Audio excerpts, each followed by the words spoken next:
করে সবাই নিজেদের ক্যামেরাটা অন রাখেন, কারণ রেকর্ডিং অন, এটা আমরা ইউটিউবে দিব।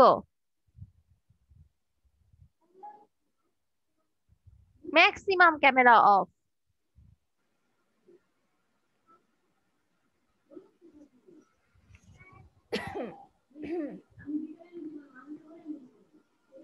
আচ্ছা, আজকে আমরা পড়বো আন্তর্জাতিক অর্থায়ন। আন্তর্জাতিক অর্থায়ন বলতে সাধারণত বৈদেশিক বাণিজ্যের সাথে সম্পর্কযুক্ত যে সকল অর্থায়ন থাকে সেগুলোকে বুঝে থাকি। আন্তর্জাতিক অর্থায়নে আমদানি এবং রপ্তানির খাতগুলো নিয়ে বিচার বিশ্লেষণ করা হয়।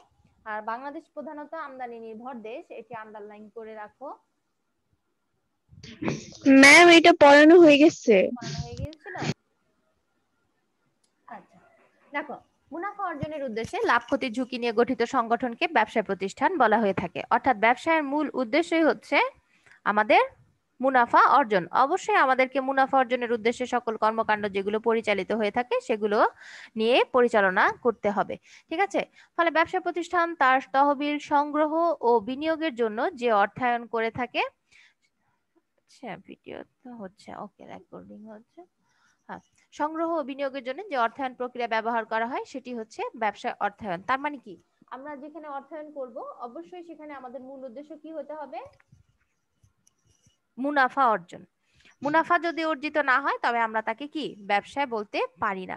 কাজে মুনাফা অর্জনের উদ্দেশ্যে যেখানে আমরা বিনিয়োগ করব সেটি হচ্ছে ব্যবসা প্রতিষ্ঠান। এর ফলে কি হবে, ব্যবসা প্রতিষ্ঠান তার তহবিল সংগ্রহ এবং বিনিয়োগের জন্য যে অর্থায়ন প্রক্রিয়া ব্যবহার করে, অর্থাৎ তার যে টাকা পয়সা সে সংগ্রহ করবে, বিনিয়োগ করার আগে কি সংগ্রহ করতে হবে। নিজের কাছে টাকা না থাকলে তো আর হুট করে বিনিয়োগ করা যাবে না। কাজে আগে নিজেকে সংগ্রহ করতে হবে, এরপরে কি বিনিয়োগের জন্য যে অর্থায়ন প্রক্রিয়া ব্যবহার করতে হবে, সেটি হচ্ছে ব্যবসায় অর্থায়ন। আর কারবারি প্রতিষ্ঠানগুলোকে তিন ভাগে ভাগ করা যায়, যেটি আমরা ব্যবসায় উদ্যোগে জেনেছিলাম কয়টি? 5টি। আর এখানে কিন্তু 3টি। কাজে আমাদের সাবজেক্ট ওয়াইজ যদি কোশ্চেন আসে আমাদেরকে বই অনুযায়ী উত্তর দিতে হবে। যদি ব্যবসা উদ্যোগ আসে সেক্ষেত্রে আমরা ব্যবসা উদ্যোগের অনুযায়ী দিব 5টি। কি কি আছে আমাদের ওখানে? এক মালিকানা, অংশীদারি, যৌথ মূলধনী, সমবায় এবং রাষ্ট্রীয় ব্যবসা। এই 5 ধরনের ব্যবসা রয়েছে আমাদের ব্যবসায় উদ্যোগে।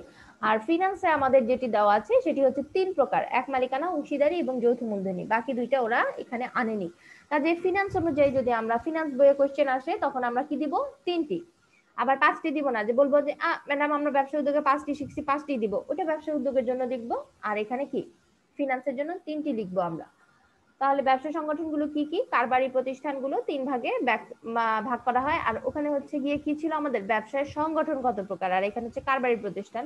তাহলে 3টি হচ্ছে এক মালিকানা, অংশীদারি এবং যৌথ মূলধনী। আমার কথা কি শোনা যাচ্ছে? সবাই শুনতে পাচ্ছ? জি আচ্ছা, মিস। ঠিক আছে। তাহলে এই 3 প্রকার প্রতিষ্ঠানের অর্থায়নের সাধারণ বৈশিষ্ট্য হলো বিনিয়োগের জন্য অর্থ সংগ্রহ এবং অর্থ ব্যবস্থাপনা। অর্থাৎ এই 3 ধরনের প্রতিষ্ঠানে এই কাজ হচ্ছে গিয়ে কি কাজ করে এরা, যে ব্যবসায় বিনিয়োগ করবে তার জন্য অর্থায়ন সংগ্রহ করতে শুরু করে দেয় টাকা পয়সা। এই যে এক এক করে ক্যামেরা সব অফ হয়ে যাচ্ছে, বললে অন করে আর নাইলে চলে যায় টুপ করে।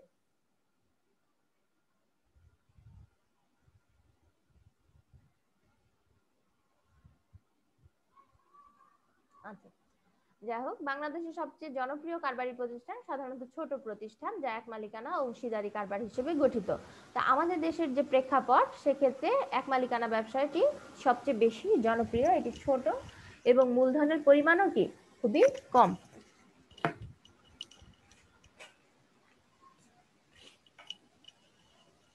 এই জন্য এক মালিকানা ব্যবসাটা আমরা বেশি প্রেফার করে থাকি। আর যাদের একটু মূলধনের পরিমাণ বেশি তারা এক মালিকানা না করে অংশীদারি ব্যবসায় পছন্দ করে বা কারবার হিসেবে গঠন করে। তো বিভিন্ন ক্ষুদ্র ও কুটির শিল্প, গ্রামগঞ্জের হোটেল ও রেস্টুরেন্ট ব্যবসা, মুদি দোকান, সেলুন, বুটিক শপ ইত্যাদি এই ধরনের ব্যবসায় প্রতিষ্ঠান। ঠিক আছে।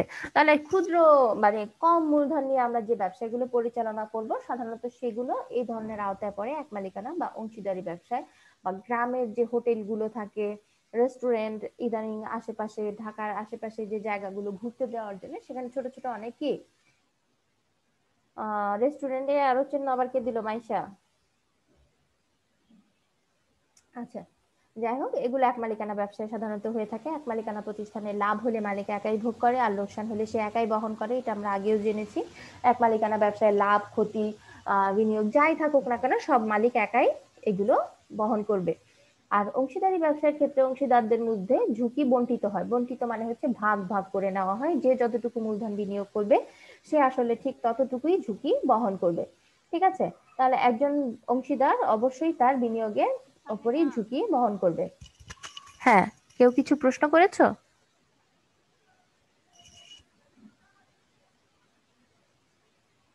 রাহিকে আমি কখনোই দেখি না যে ক্যামেরাটা অন, কারণ কি? মিস এমনি। এমনি?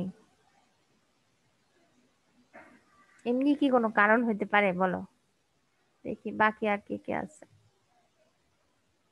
হুম, রশনি আছে।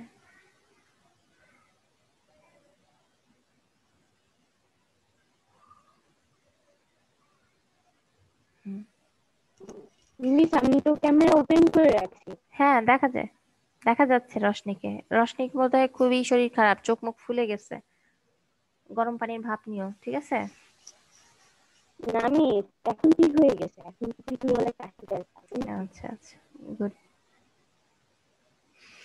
আচ্ছা, তাহলে এই যে অংশীদারি প্রতিষ্ঠান, সেখানে ঝুঁকি বন্টন করা হয়, আর্থিক ক্ষতি বহনে ব্যক্তিগত সম্পত্তি ব্যবহারের জন্য প্রস্তুত থাকতে হয়।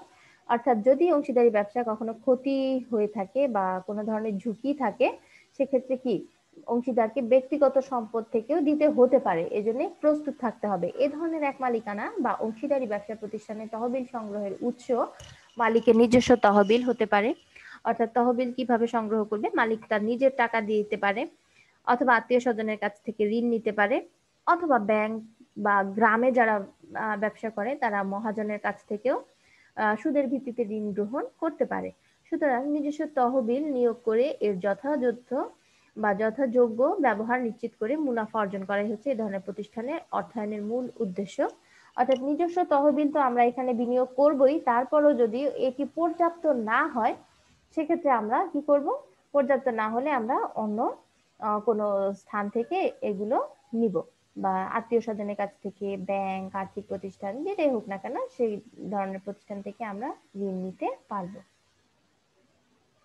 এরপর বলা হচ্ছে যৌথ মূলধনী কোম্পানির অর্থায়ন প্রক্রিয়া ভিন্ন ধরনের। তাহলে এক মালিকানা ব্যবসা মালিক নিজেই সকল অর্থায়ন বহন করে, অংশীদারিতে সে ধার নিতে পারে বা নিজের তহবিলও ব্যবহার করতে পারে। একে আসছে শারমিন। যৌথ মূলধনী কোম্পানির অর্থায়ন প্রক্রিয়া ভিন্ন ধরনের। এক্ষেত্রে যৌথ মূলধনী হতে হলে সরকারি অনুমোদন নিতে হয়, অর্থাৎ ইচ্ছে করলেই এ ধরনের ব্যবসা প্রতিষ্ঠান আমরা শুরু করতে পারবো না। অবশ্যই আমাদেরকে সরকারের কাছ থেকে অনুমতি নিয়ে নিতে হবে। সরকার অনুমোদন দেওয়ার আগে ন্যূনতম মূলধনের পরিমাণ, পরিচালকগণের পরিচয়পত্র, ন্যূনতম মূলধন অর্থাৎ একটা নির্দিষ্ট পরিমাণের অর্থ আমাদেরকে সংগ্রহ করতে হয়, সেগুলো সংগ্রহ করতে হবে। এরপরে হচ্ছে ব্যবসায় যে পরিচালক অর্থাৎ যারা ব্যবসা পরিচালনা করবে তাদের পরিচয়পত্র থাকতে হবে। ব্যবসার উদ্দেশ্য, কোন উদ্দেশ্যে তুমি ব্যবসাটি গঠন করছো বা এটি কোন ধরনের ব্যবসা প্রতিষ্ঠান, আর নানাবিধ দলিল আদি বিচার বিশ্লেষণ করতে হয়। অর্থাৎ বিভিন্ন ধরনের কাগজপত্র, এখানে অনেক সরকারি বিধিনিষেধ থাকে বা নিয়ম কানুন আইন অনুযায়ী 1994 সালের কোম্পানি আইন অনুযায়ী গঠন করা হয়ে থাকে। তো আমাদেরকে এগুলো মেনে চলতে হয়। তো অনুমোদন পেলে একটি কোম্পানি তার বড় অঙ্কের কাঙ্ক্ষিত মূলধনকে ছোট ছোট অঙ্কে বিভক্ত করে শেয়ার হিসেবে বিক্রয় করতে পারে। তাহলে আমরা জানি শেয়ার কি? মূলধনের ক্ষুদ্র ক্ষুদ্র অংশকে শেয়ার বলা হয়ে থাকে। তো এই যে মূলধনের যে অংশগুলো, এগুলোকে ছোট ছোট অঙ্কে বিভক্ত করা হয়ে থাকে। এরপর সাধারণ জনগণের কাছে শেয়ার বিক্রি করা হয়, যেমন 10 কোটি টাকার মূলধন 1000 টাকার 1 লক্ষ শেয়ারে বিভক্ত করে জনগণের নিকট বিক্রয় করা হয়ে থাকে। তাহলে এক্ষেত্রে দেখা যাচ্ছে 10 কোটি টাকা কিন্তু অনেক বড় একটা অ্যামাউন্ট। এই 10 কোটি টাকাকে যদি আমরা ছোট ছোট ভাগে বিভক্ত করি, 1000 টাকা করে যদি এক একটা শেয়ারের মূল্য রাখি, সেক্ষেত্রে 1 লক্ষ শেয়ারে বিভক্ত হয়। তো 1000 টাকা কিন্তু নর্মাল সবাই আমরা করতে পারবো, সবার কাছে এফোর্ড আছে। 1000 টাকা তোমার আমার কাছেও চাইলে কি বলবো, আর হ্যাঁ 1000 টাকা এটা তো আমার কাছেও আছে। কিন্তু 10 কোটি টাকা যখন বলা হবে সেক্ষেত্রে কি হবে? সবাই পিছিয়ে যাবে। 10 কোটি টাকা কিন্তু বড় একটা অ্যামাউন্ট, এত টাকা অনেকেই বিনিয়োগ করতে চায় না বা পারে না বা তাদের কাছে থাকে না। তো এজন্য কি করা হলো, এই যে 10 কোটি টাকার মূলধন যেটি রয়েছে সেটিকে ছোট ছোট ভাগে বিভক্ত করে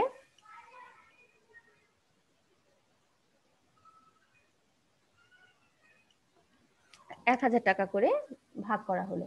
তো এই 1,000 টাকা যারা সাধারণ জনগণ এরা বিনিয়োগ করতে পারবে। তো এই যে শেয়ার হোল্ডারগণ কোম্পানির মালিক এবং প্রতিষ্ঠানটির শেয়ার হোল্ডাররা শেয়ার বাজারে যেমন টাকা স্টক এক্সচেঞ্জ এবং চট্টগ্রাম ঢাকা স্টক এক্সচেঞ্জ, বাংলাদেশে মাত্র 2টা স্টক এক্সচেঞ্জ, একটা ঢাকা আর একটা চট্টগ্রাম, যেটা একটা হচ্ছে সিএসসি আর একটা হচ্ছে ডিএসসি। ঠিক আছে, ঢাকা স্টক এক্সচেঞ্জ আর চট্টগ্রাম স্টক এক্সচেঞ্জ শেয়ার বিক্রয় করে শেয়ারটি নগদ অর্থে রূপান্তর করতে পারে। অর্থাৎ এই যে বিনিয়োগকারীরা শেয়ার ক্রয় করছে তারা কি করবে, চাইলে এটিকে নগদে রূপান্তর করতে পারে শেয়ার বাজারে বিক্রি করে। কেউ ধরো 1,000 টাকার 5টা শেয়ার কিনলো বা 10টা শেয়ার কিনলো তার মূলধন অনুযায়ী। তো এই যে শেয়ারগুলো প্রয়োজনে তুমি যে কোনো সময় সেগুলো কি সেকেন্ডারি বাজারে বিক্রি করতে পারবে। শেয়ারের বাজার যে দুটি, প্রাথমিক বাজার আর একটা হচ্ছে সেকেন্ডারি বাজার, তো সেখানে বিক্রি করা যেতেই পারে এবং সাথে সাথে তুমি কি এগুলো নগদে রূপান্তর করতে পারবে। শেয়ার ছাড়া আরো কিছু রয়েছে যেগুলো হচ্ছে বন্ড, ডিবেঞ্চার, এগুলো বিক্রয় করেও যৌথ মূলধনী কারবারে সাধারণ জনগণের নিকট থেকে ঋণের মাধ্যমে তহবিল সংগ্রহ করে থাকে। তারা কি করে, এই শেয়ার গুলো বিক্রি করে এবং জনগণ কিনলে তারা কি বিভিন্ন ধরনের আবার বন্ড আছে, ডিবেঞ্চার আছে, এগুলো থেকে তারা ঋণ নিতে পারবে কোম্পানিগুলো। তো এই যে শেয়ার ছাড়া বন্ড এবং ডিবেঞ্চার বিক্রয় করে তারা মূলধন সংগ্রহ করছে বা শেয়ার দিয়েও করা যাচ্ছে, বিভিন্ন প্রক্রিয়ায় তারা মূলধন সংগ্রহ করছে। তো সেক্ষেত্রে ডিবেঞ্চার হোল্ডার যারা রয়েছে, অর্থাৎ যারা ডিবেঞ্চার বা ঋণপত্র ক্রয় করে, তাদেরকে নির্দিষ্ট হারে নিয়মিত সুদ প্রদান করতে হয়। তো এই যে যারা রয়েছে শেয়ারের ক্ষেত্রে কিন্তু কোনো সুদ নেই, শুধুমাত্র তাদেরকে লভ্যাংশ প্রদান করা হয়। কিন্তু ডিবেঞ্চার এবং যখন বন্ড আমরা বিক্রি করব বা এখান থেকে ঋণ নিব, সেক্ষেত্রে তাদেরকে সুদ প্রদান করতে হবে যারা কিনবে। যেমন ধরো আমি একটা কোম্পানি, আমি যদি তোমাদের কাছে ডিবেঞ্চার বিক্রি করি, সেক্ষেত্রে তোমরা এই ডিবেঞ্চারের বিনিময়ে আমার কাছ থেকে কিনছো বলে তোমাকে বা তোমাদের কাছ থেকে আমরা এটি নিচ্ছি, তো এর পরিবর্তে আমাকে সুদ প্রদান করতে হবে। কেননা শেয়ার হোল্ডারের মতো কোম্পানির মালিক নয় এই ধরনের হোল্ডারকারীরা। আর শেয়ার যারা ক্রয় করছে বা যাদের কাছে বিক্রি করা হচ্ছে তারা কিন্তু এক একজন শেয়ারের মালিক বা কোম্পানির মালিকও হয়ে যায় পরিচালক হিসেবে। ঠিক আছে, রশনি কি কিছু বলতে চাচ্ছে? শব্দ আসছে, আচ্ছা যাই হোক।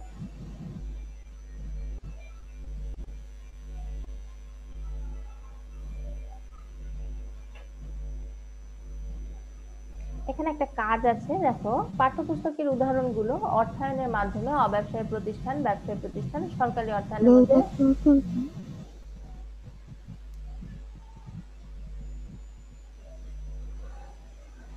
এরপর রয়েছে ব্যাংক এবং আর্থিক প্রতিষ্ঠান। যে কোনো দেশের শব্দ হচ্ছে ইমনার বাসা থেকে নাকি? জি মিস। হুম,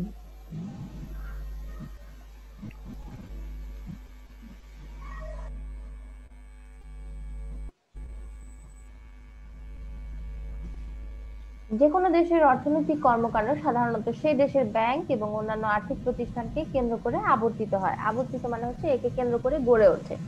যেমন সোনালী ব্যাংক আমাদের দেশের, জনতা ব্যাংক, রূপালী ব্যাংক, প্রাইম ব্যাংক, শাহজালাল ইসলামী ব্যাংক, এই ধরনের সরকারি এবং বেসরকারি বাণিজ্যিক ব্যাংকগুলো মুনাফা ভিত্তিক ব্যবসায় প্রতিষ্ঠান। অর্থাৎ এই ধরনের যে ব্যাংকগুলো রয়েছে এগুলোর মূল উদ্দেশ্যই হচ্ছে মুনাফা অর্জন করা। এরা আসলে কি করে, অর্থের ব্যবসা করে, মানে টাকা পয়সার লেনদেন এবং টাকার মাধ্যমেই তারা ব্যবসাটি করে থাকে। আমাদের অর্থ জমা রেখে তারা কম মূল্যে সুদ প্রদান করে। আবার আমাদের এই যে মূলধন টাকাগুলো আছে, স্বল্প আমানত গুলো একত্রিত করে তারা মূলধন হিসেবে বড় বড় প্রতিষ্ঠানগুলোকে ঋণ দেয় উচ্চ সুদের বিনিময়ে। তো এই যে সুদের যে পার্থক্য, এটি হচ্ছে ব্যাংকগুলোর কি লভ্যাংশ বা মুনাফা বা আয় যাকে বলা হয়ে থাকে। তো এই যে বিভিন্ন ধরনের ব্যবসা প্রতিষ্ঠান রয়েছে, এদের অর্থায়ন প্রক্রিয়া সাধারণত ব্যবসা প্রতিষ্ঠান থেকে একটু ভিন্ন প্রকৃতির।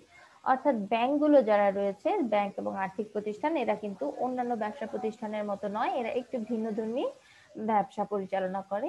এই ব্যাংকগুলো মানুষের ক্ষুদ্র তহবিলকে সংগ্রহ করে বিভিন্ন মেয়াদি আমানত সৃষ্টি করে। অর্থাৎ ওই যে মেয়াদি আমানত আমরা শিখেছিলাম না, বিভিন্ন মেয়াদের হয়, 1 বছরের রাখতে পারে কেউ, 10 বছরের রাখতে পারে কেউ, 4-5 বছর বা আজীবন 20 বছর, এরকমও হতে পারে। মেয়াদি আমানতের সর্বনিম্ন সময়সীমা কত মনে আছে, বলতে পারবে কেউ?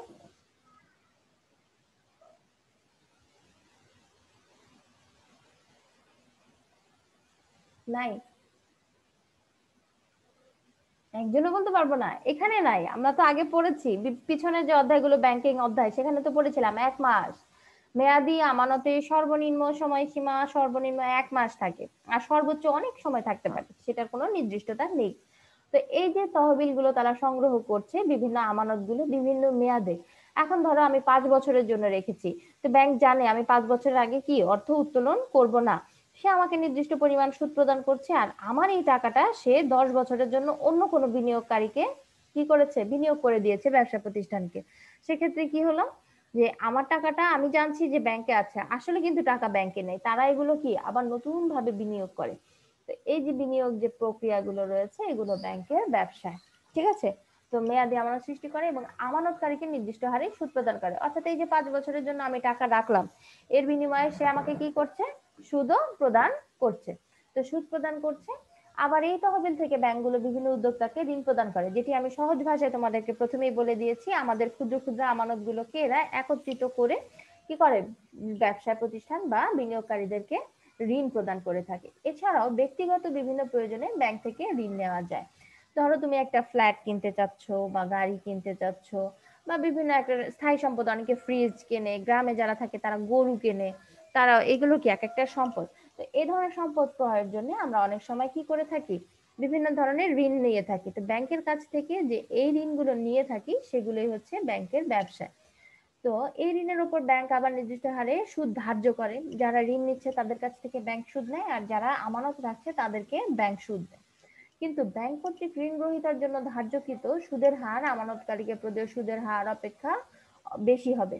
কারণ কি, বেশি না হলে তো সে আর ব্যবসা করতে পারবে না। যেমন আমরা যখন পণ্য ক্রয় করি, 10 টাকার পণ্য কি করি, 12 টাকায় বিক্রি করতেই হবে আমাকে, না হলে কি করব না, আমার মুনাফার যোগ্য হবে না, আর আমার ব্যবসায় লাভ হবে না। কর্মচারীর বেতন কোত্থেকে দেব, ভাড়া কোত্থেকে দেব দোকানের, বা অন্যান্য যে চলতি খরচ আছে সেগুলোই বা আমি কোথায় পাবো।